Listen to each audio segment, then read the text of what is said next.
Hello, I'm Joshua. And I'm Doug. And we're both naturalists for Five Rivers MetroParks. And you might rekindle some of your favorite childhood memories of going out and exploring some natural lands, finding some amphibians around. And this is just an incredible night because it just has been raining all day. And it's in the spring, it's about mid-March. It's just a perfect time to go out and explore your Five Rivers MetroParks for amphibians. Now, Ohio is rich in amphibian biodiversity, and your MetroParks has a lot of them, which is pretty awesome because it's an indicator that your MetroParks are just teeming with wildlife, because amphibians are really good indicators of really quality habitat. We are going to go out and explore some of MetroParks' vernal pools and just show you how cool some of these creatures are. Come with us. Let's go.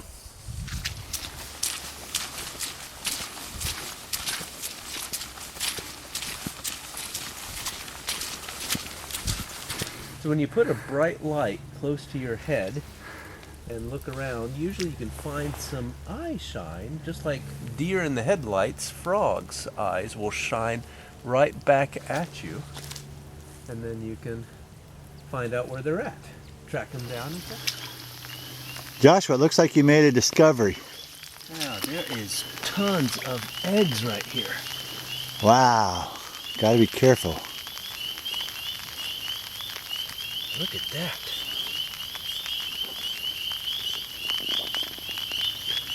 I'm hearing all the spring peepers calling too.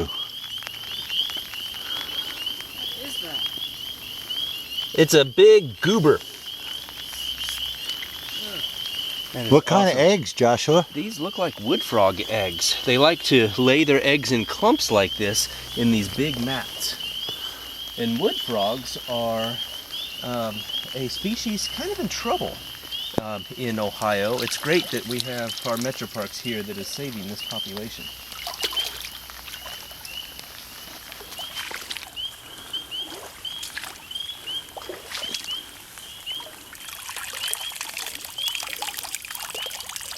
Check this out. We got a lot of macroinvertebrates in here. Macroinvertebrates is another name for salamander food or amphibian food.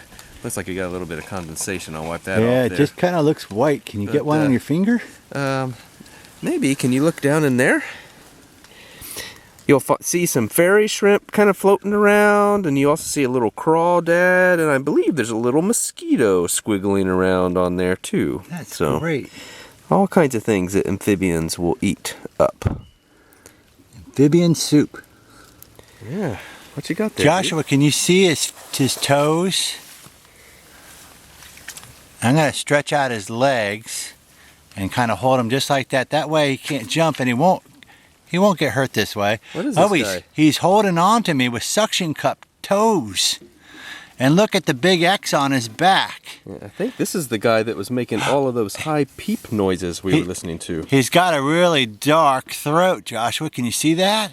Yeah, what do you think that means? I think he's a spring peeper, and boy, are they little but mighty. Oop, Yep. Hey. And I think that dark throat means he's a boy. That is true. And then he's singing. And But if we can get a good look at its back, I think we can see maybe an X pattern. Oh yeah, we could see that real well. Yeah. And that's how you know you got a spring peeper. They're very common around MetroParks. Now, So if you're ever driving around and you hear a... you know, That's this guy.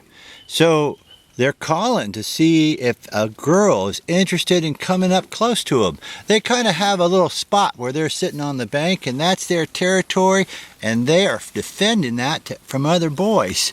And they're hoping a girl comes up, and if she does, well, they'll get together, and then they'll lay some eggs and get them fertilized, and then there'll be more spring peepers next year. And then they swim around, and they have some of that nice amphibian soup, right? What's kind of funny about these guys too is that sometimes the wimpy males will find a real loud male that's singing that kind of feels like a strong male to it. And they sneak in on them, don't they? Wait for a girl, and then they try to intercede between the girl and the big male. Joshua, when I've seen these guys open they don't so much open their mouth, but that throat expands I'll try to flip him upside down. Yeah, it gets pretty big. It looks like a big old bubble when it comes open. It's amazing how big it gets. You think it would burst, but it doesn't. Let's put him down and see how far he jumps. Okay. You got him? Boop, there he goes. Oh, there he goes. Wow. Do you see how he grabbed a hold of that stick? Yeah, it's got great suction cups. Yeah. Well, we're watching for them. Take care, little spring peeper. Yep, bye my buddy. Doug found this one just a little bit ago. This is an amazing creature right here. And what a find, because I've never seen it in this stage. This is a red spotted newt, and unfortunately you can't see the red spots as well. What makes these guys so cool is they do come from eggs. So these red spotted newts will come to little vernal pools like this and mate, and then they'll come out of the eggs, and then they stay as larvae in the water for about a few months, and then they'll turn into a terrestrial form of the creature. And so what's really cool is about 2 to 3 years after they're in this stage in the woods, they will come back to their birthplace where they came out of the egg and completely mature as adults. And these guys then are aquatic, so they'll still breathe air at that point, but they'll live the rest of their life in this pool. Their tail will get really, really long and develop a fin-like structure, and they'll just start swimming around and eating all of that cool stuff that we were showing you earlier. This guy's on the move. We're going to let this guy continue to figure out where it's going to go, and here in a few more months it'll probably be in the water, changing again into that aquatic adult form. Bye, little buddy. Right here at Cox Arboretum, some of our more urban parks have bullfrogs, which are a lot of fun to play with. There's another one right there. Over there. It just went into the water.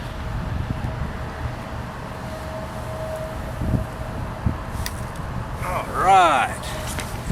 Look at this guy. So this is a bullfrog, and this is a girl, because you can see the ear right behind the eye, right there. That ear, that tympanic membrane, is about the same size as her eye. So that tells us that this is a girl.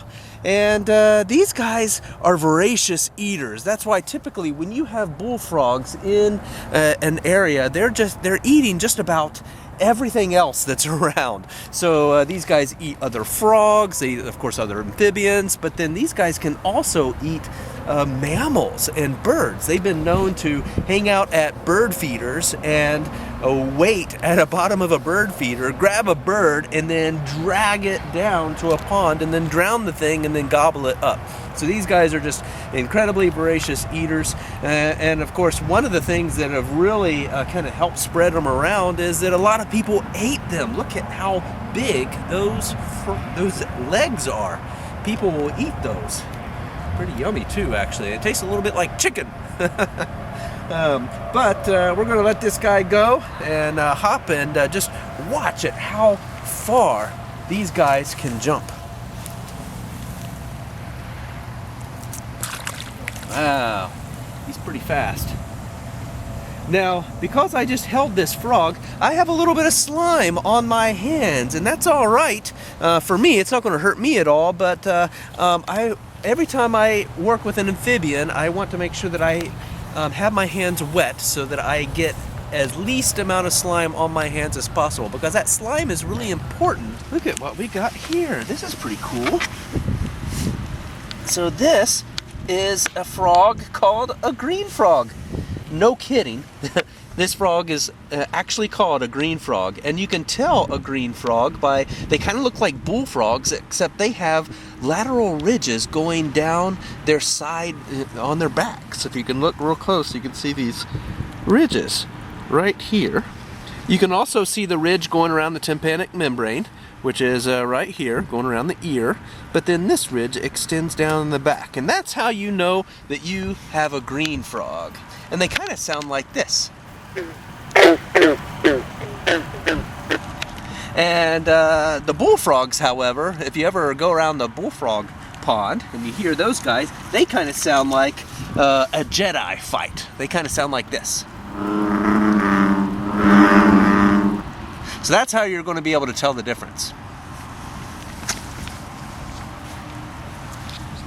This is a spotted salamander. Look, they get around 8 inches long. Look, he's really kind of a stout little fella. And do you notice anything on him? He's got a lot of yellow spots. Oh yeah, that spot pattern is just this one's. Sometimes scientists use that spot pattern, they know them by individual. Like I can recognize you out of a crowd of other people. So they live out here. Now in the winter, they're down kind of in a burrow under the ground. But in spring, these amphibians return to the pool where they hatched.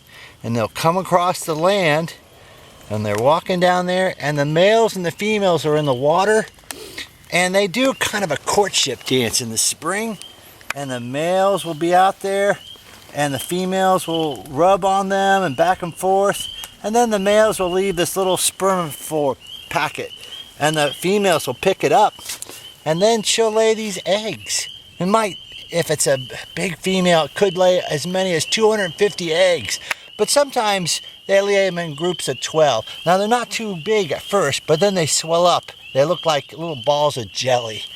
And the larva's inside there, and it'll catch, and it'll come out into the pool, and it'll feed. And after a while, it gets large enough. Sometimes the pool will dry up. And by the time it's drying up, that little larva has lost its gills, and it's become an adult, and then they come on out of the water and back onto land and go underground till the next year. It's what's always fun about being outside. You can find different animals and learn about them, and then you get to know them a little better, and you start to care about the places they care about. For instance, this is their special home out here, and it's their pool, and they have to come back to this pool. Well, sometimes these guys, if for some reason they get moved out of their territory, they will cross over a ridge and go back down to the same water source that they were hatched out of. So it makes these little spring pools very important, doesn't it? Well, that was a lot of fun. I had a blast. Yeah, it was a good time out there. Hey, you may want to come on outside as well and find some amphibian pools. Many of our MetroParks have these little spring pools that'll dry up later on. They're a neat place to visit. Now, if you do come out, we want to watch your step so that if you're looking around, there might be little amphibians and such on the ground. They're kind of visiting these pools. And we do encourage you to stay on the trails. Now, as it gets dark, we close the park. So be mindful of what time we close and make sure you're back in your car so that the park can be finished up for the night. And the last thing, if you can remember to watch our social media, you're going to find out there's more adventures and extra ideas for things that you can do outside and have a great time. Also, keep an eye on MetroParks.org for your next adventure, and just get outside and explore, and even in your own backyard. There's amazing things that are happening all around us every night. What do you see out there, Joshua? I saw a woodcock dancing just a little bit ago. Wow, it's really fun out here in the evening. Come on out. Thank you for watching. Take care and see you out on the trails.